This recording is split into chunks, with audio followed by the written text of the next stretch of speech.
Good day and welcome to today's tutorial.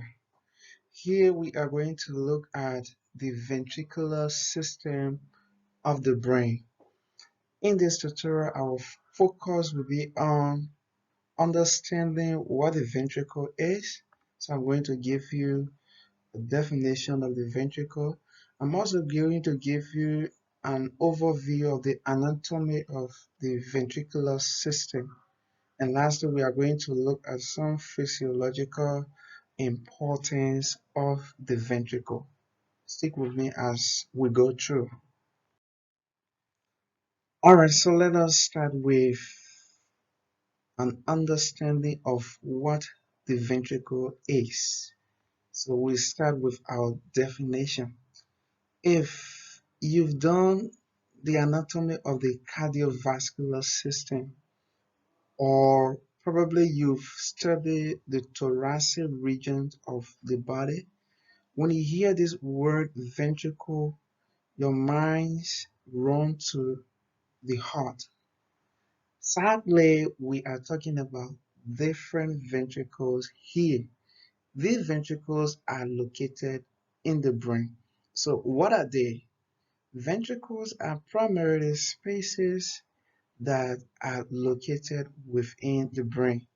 So simply put definition, ventricle is a space that is formed within the brain, primarily around the center of the brain. So this is going to be our working definition as we go through the ventricular system. Next, we will turn our attention to the anatomy of the ventricular system. Before we go to that, let us get a brief orientation of our subject before us here. Here we have a sagittal view of the skull, and we have the cerebrum. Lower here we have the cerebellum. The ventricles are located around the center of the brain. And when we talk about the ventricular system, there are basically four ventricles that form this system.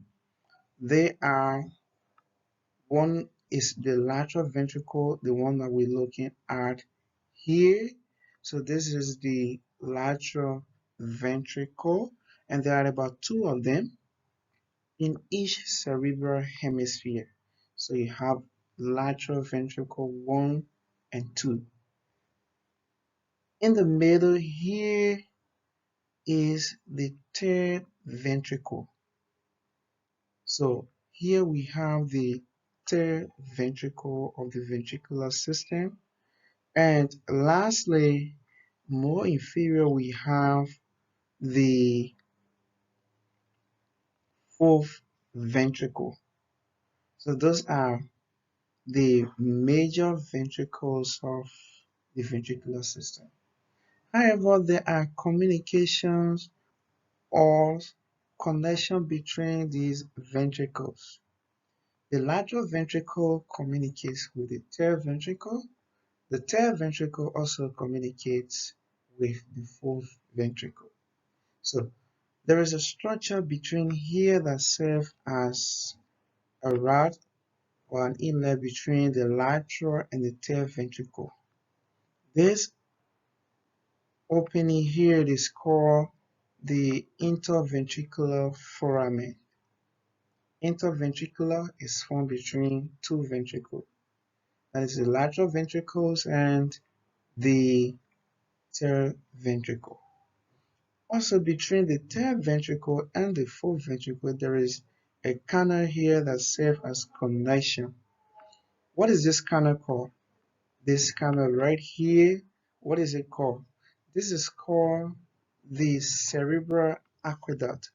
So this is called the cerebral aqueduct. So these are basic information that you primarily need to know about the ventricular system. Next, we are going to look at each of the ventricles, taking into consideration some basic components of their structure. Here we are going to pay attention to the lateral ventricles, and as I stated, there are two located on the medial side of the cerebral hemisphere. Sorry, the ventricle has different parts. I'm going to highlight the major parts. Firstly, we begin with the most anterior portion of the ventricle. This is called the anterior horn of the lateral ventricle. Next, extending from the anterior horn is the body of the ventricle. So this is the body of the ventricle. More posterior is the posterior horn of the lateral ventricle. And more inferiorly, we have the inferior horn of the lateral ventricle. All right, our next focus is to look at the major components of each of the ventricles.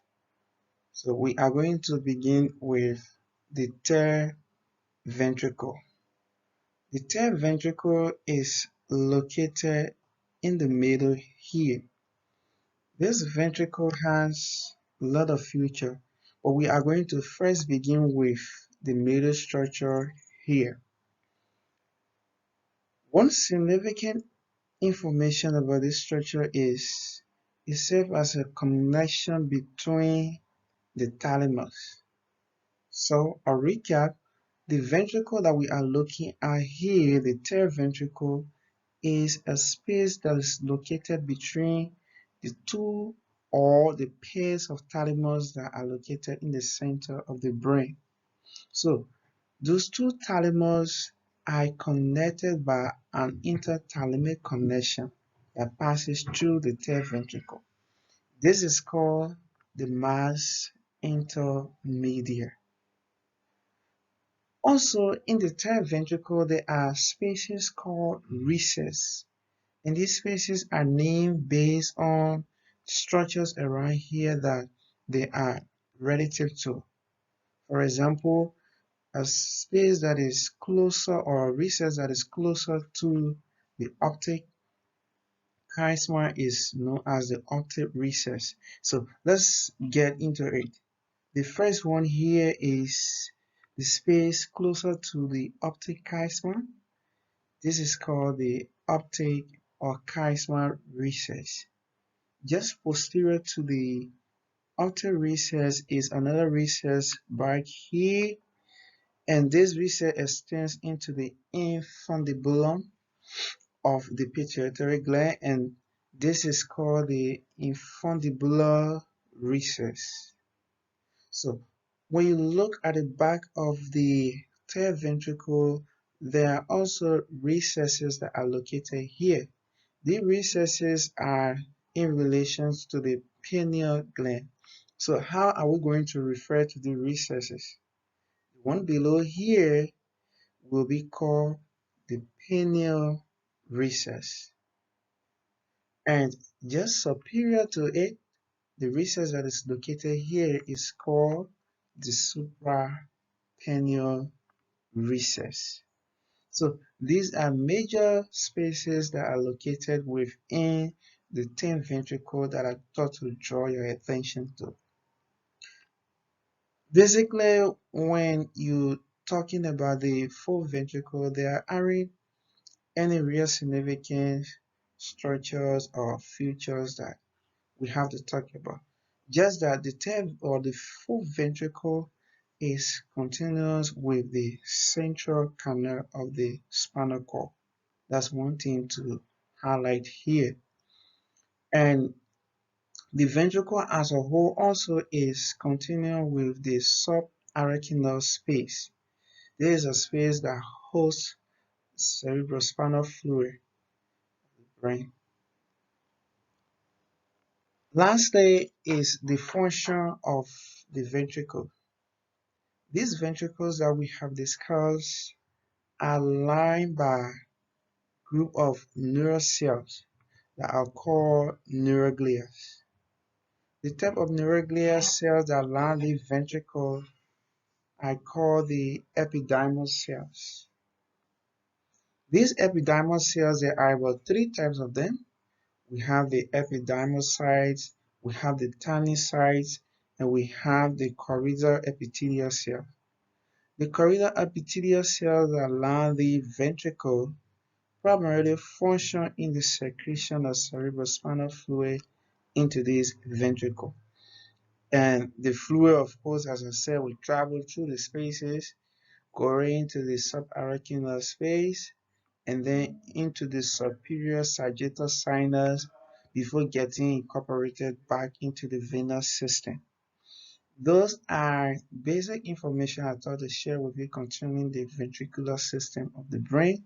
Thank you for watching. I encourage you to join me for our next tutorial, and also you can subscribe or hit the subscribe button to get notification of new videos I will be posting on this channel. Thank you very much.